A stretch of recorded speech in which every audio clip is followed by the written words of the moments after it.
I'd like to welcome you to our program. I'm Gary Null. In our discussion, we're going to explore something that I have, quite frankly, I've never been able to put together before. And sometimes the most convoluted and complex problems have such simple answers. That's one of the joys of living, just being present and being open to whatever is in front of us. The trouble is, what's in front of us we rarely see because of our particular bias. We need to see something. Our expectations, our dreams, our desires, our needs, our ambitions, our fear, all will distort what's in front of us.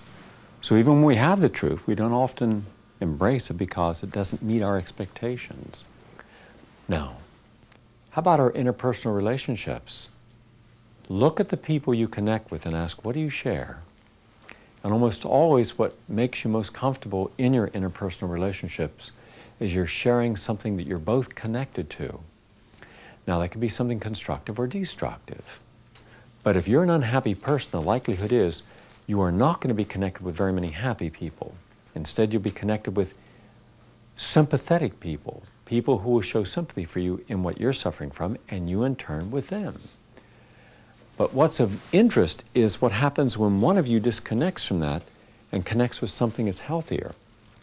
The strain of trying to communicate becomes so great you frequently dissolve the relationship. Now, theoretically, if you are a friend at this stage of your life, you should be able to continue to be friends. And that shows you the difficulty of staying connected with people who no longer have the same connected values. And how often do we stay with people that we don't have the same connected values? Very rarely. And if we do, it's an effort.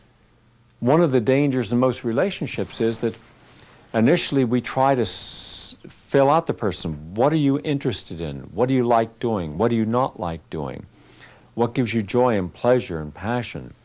Then we try to make ourselves agree that those are part of our interests as well because we're so lonely and so desperate, feeling that who else is going to want us? And the older we get, the more desperate we become because we feel our options are less and the quality of our choices are not what they were when we were 20 or 25.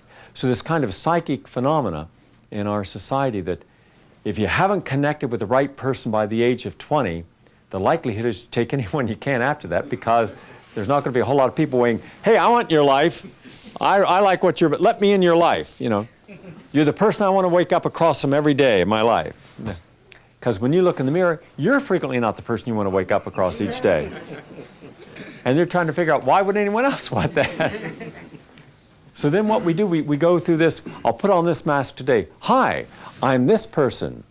And then months later, after we have solidified some relationship, after we have spent quality time together, after we have relaxed our image building, people begin to see what we really are connected to, and we see that we really didn't have a connection. We missed it.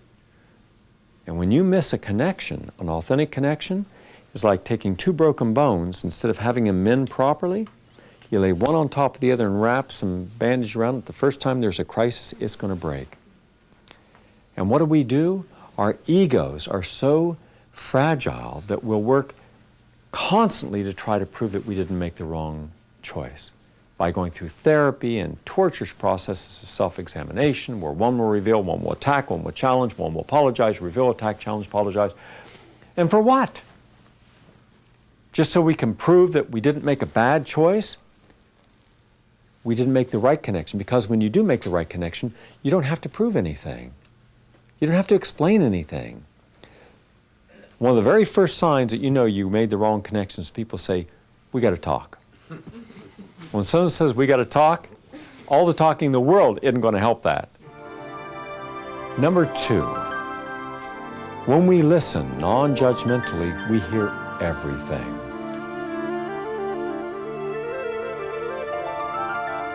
How often, however, will you listen non-judgmentally? Most of Americans are very conservative in most of their beliefs, irrespective of whether they consider themselves liberal or conservative politically. And when you're taught that, for example, God will help you with all things, and it's not really your fault where you're at in life, and but just give yourself over to God. As an example, along comes someone who says, like Wayne, and says, hey, you had the power to do that. And now you got a different message. You got two messages. Is it in my power, not in my power? If it's in my power, then I don't need God. If it's not my power, I do need God. So what should I have? God or not God? Well, when you base your life and the consequences of the choices you've made upon God's intervention and God's judgment, then that means that on your own, how likely are you to figure out life?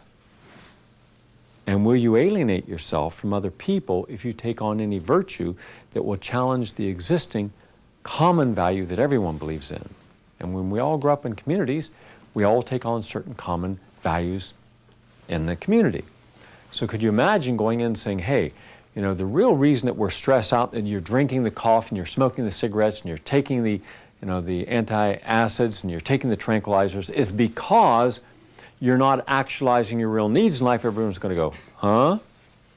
Well, what are you talking about? What kind of mumbo jumbo is that? I mean, that's stupid talk.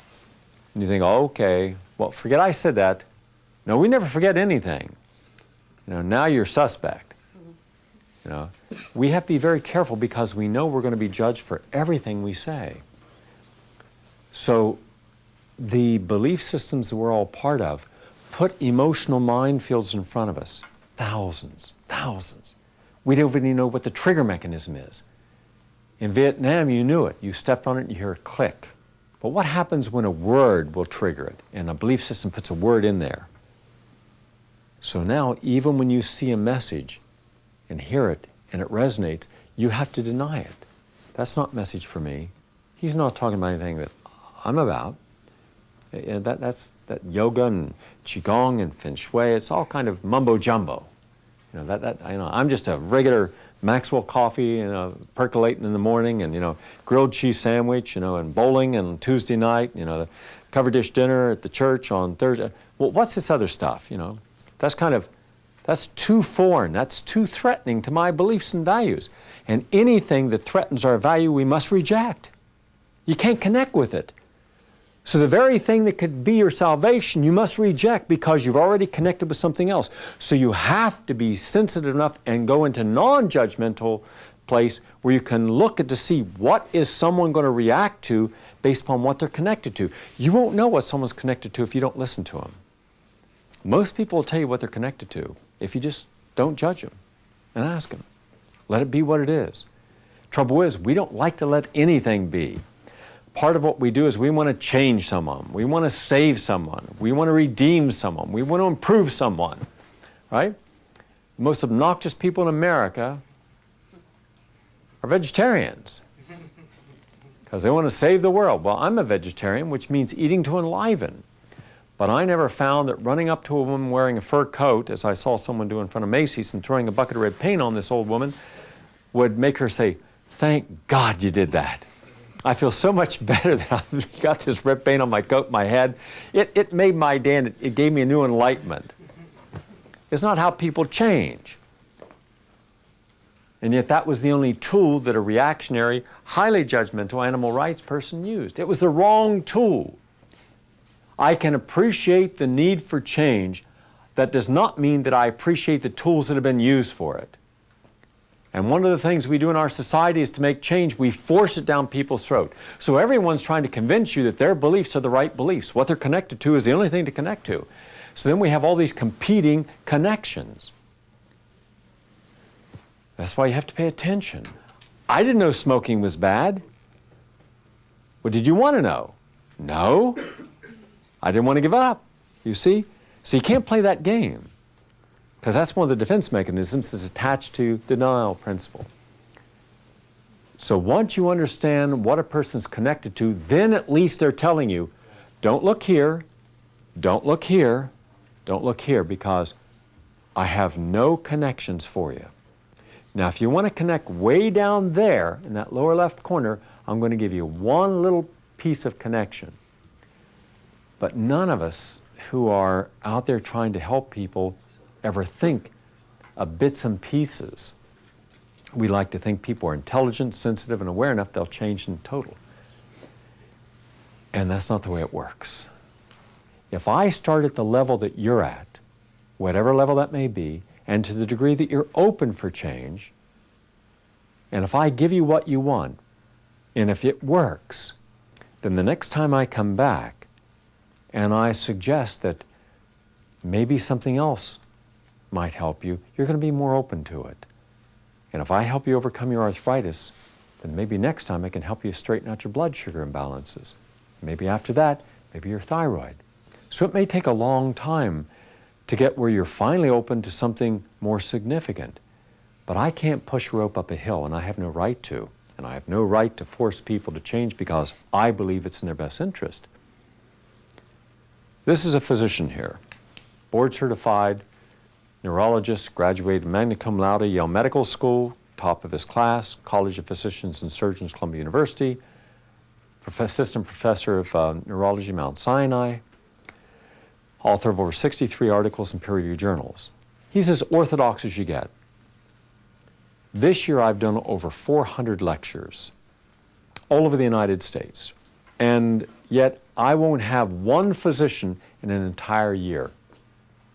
I won't have any policymaker, opinion leader, CEO, the people who really are at the controls of all of our values and beliefs in any of my lectures.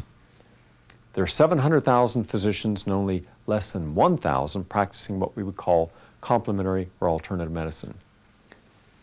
He had to go through a process of going through enormous discomfort of disconnecting from the virtues and values and the security and the reward of his orthodox belief system, and then going through the inner crisis. Did I make the right choice? What if I'm wrong? What if this alternative is hocus pocus that I've been told? What if it's all quackery? What if it's all in someone's mind? And connecting over here with an alternative view. But now that he did go through that process, and it is a process, and it does have its crisis points, now he's able to help individuals. He's able to help far more people than he would have as just a straight orthodox neurologist. Many people have benefited from that. Now, what he was willing to do is something that requires the inner confidence of one individual. 700,000 other physicians have yet to find that same confidence. But that's what it takes. Because medicine itself is not going to disconnect itself from its own beliefs. No matter how wrong its procedures may be in many cases, no matter how deadly many of its prescriptions may be, we do not disconnect from that which we've committed ourselves to. The Nazis didn't disconnect from Hitler when it was clear that he had made wrong choices. The Italians from Mussolini, the Japanese from Hirohito, they continued to support them. Tyrants, yes. Mass genocidalists, yes. But they still supported them because they were connected to the same beliefs. The greatest mass murderer of this century, who actually killed more people than Hitler and Mussolini and Hirohito combined, was Stalin. And yet the Russians, massive acceptance. Now you can say it was out of fear. Yes, it was. But it wasn't challenged. It wasn't challenged. Therefore, one man has more power than 100 million that they oversee.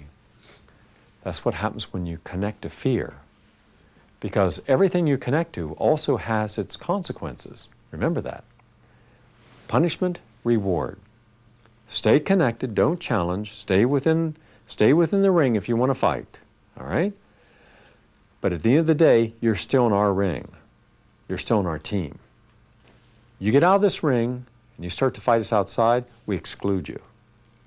That's when you get punished. No more reward. And when you see that virtually everyone in our society who tries to disconnect others from what they're believing in are punished. Everyone. Politics, education, religion, social services, doesn't matter what the field. Then you're considered a rebel. It's kind of interesting that it's primarily, but not exclusively, the youth who still recognize the rebels within society. Isn't it interesting? The older you get, the fewer rebels you identify with, because you have so compromised from your own ideals down into the murk and mire of what you've connected to. You no longer see the rebel as able to liberate you because you no longer see yourself as liberatable. You see yourself as just a part of the infusion. You've pleomorphed into that mass that you believe in. You're kind of stuck into it. You no longer have a unique and independent, autonomous way of living. And yet those who still maintain that uniqueness and autonomy, those people are frequently shunned or criticized. What happens when you can no longer rebel? You cannot disconnect. Think of what I just said. Until you can rebel against your complacency and against what you've been co-opted in doing, you can't change.